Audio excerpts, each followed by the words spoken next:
Sir మీ పేరు? నా పేరు మహంకాళ నరసింహరావు అండి, టీఎన్టీసీ రాష్ట్ర ప్రధాన కార్యదర్శి. సార్ ఇప్పుడు గవర్నమెంట్ కూటమి ప్రభుత్వం నుంచి వచ్చే పథకాలకి మహనీయుల పేర్లు పెట్టారు. డొక్కా సీతమ్మ గారు కానీ, అబ్దుల్ కలాం పేర్లు కానీ, అలాంటి మహనీయుల పేర్లు పెట్టారు. దీన్ని ఎలా చూడొచ్చు అంటారు? ఆంధ్రప్రదేశ్ రాష్ట్ర ప్రజలు ఆంధ్రప్రదేశ్ రాష్ట్రానికి ఎప్పుడు స్వేచ్ఛ స్వతంత్రాలు వస్తాయని ఎదురు చూశారో వారు కోరుకున్న విధంగా ప్రజాస్వామ్యబద్ధంగా ఎన్డీఏ కూటమి జూన్ 4వ తేదీన అద్భుతమైన ఫలితాలు ప్రజామోదంతో స్వీకరించడం జరిగింది. 2019 నుంచి 24 వరకు పరిపాలన చేసినటువంటి ఒక నియంత ఈ రాష్ట్రంలో ఏ పథకం పెట్టినా కానీ జగనన్న పథకం పెట్టాడు. జగనన్న దోపిడీ పథకాలను పెట్టుంటే బాగుండేది. అయితే ప్రజల కోసం ఎన్నుకోబడిన ఈ ప్రజా ప్రభుత్వం ఎన్డీఏ కూటమి ఈ రాష్ట్రంలో అమలవుతున్నటువంటి సంక్షేమ పథకాలకి ఈ దేశం కోసం ఈ రాష్ట్రం కోసం నిస్వార్థంగా సేవ చేసినటువంటి తూర్పుగోదావరి జిల్లా చెందినటువంటి శ్రీమతి డొక్కా సీతమ్మ గారి మధ్యాహ్న భోజన పథకం పెట్టడం గర్వించదగ్గ విషయం.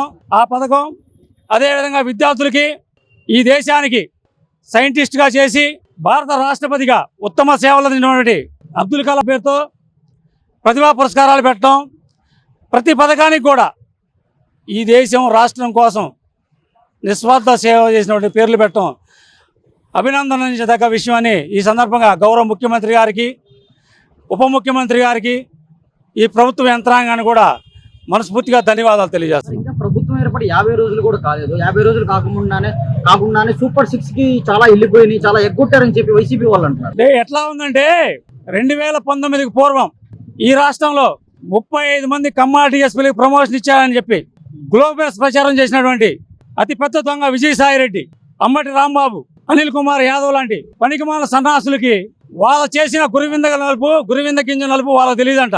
వాళ్ళకి అన్ని దొంగలాగానే ఉంటాయి.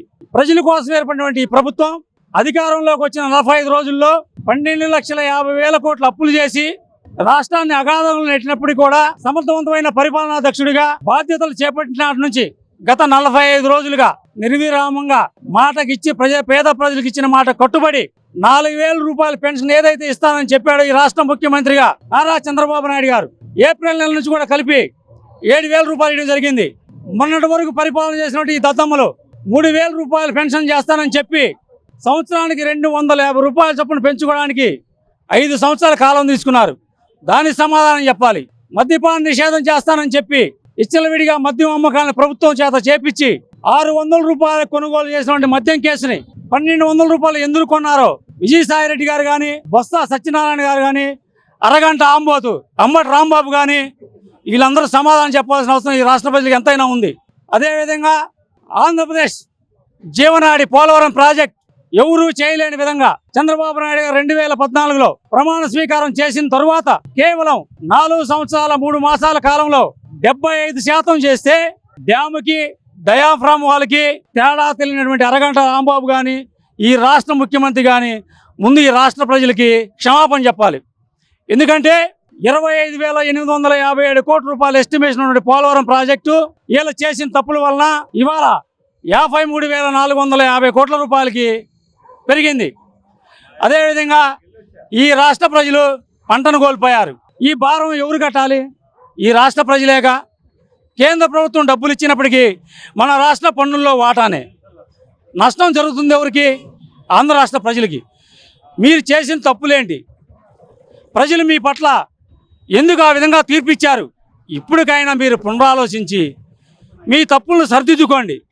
నిజంగా ఈరోజు ఎన్డీఏ కూటమి అధికారంలోకి వచ్చిన తర్వాత ఏదైనా తప్పు చేస్తే మీరు ప్రజలకు ఇచ్చిన హామీ పట్ల తప్పు చేస్తారని బాధ్యత కలిగిన ప్రతిపక్షంగా సూచన చేయండి.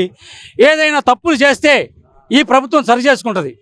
అంతేగాని నోరుంది కదా అని నిష్టానుసారం అవాకులు చెవాకులు పేరితే తెలుగుదేశం పార్టీ నాయకులు కానీ కార్యకర్తలు కానీ ఈ రాష్ట్ర ప్రజలు చూస్తూ ఉండరు.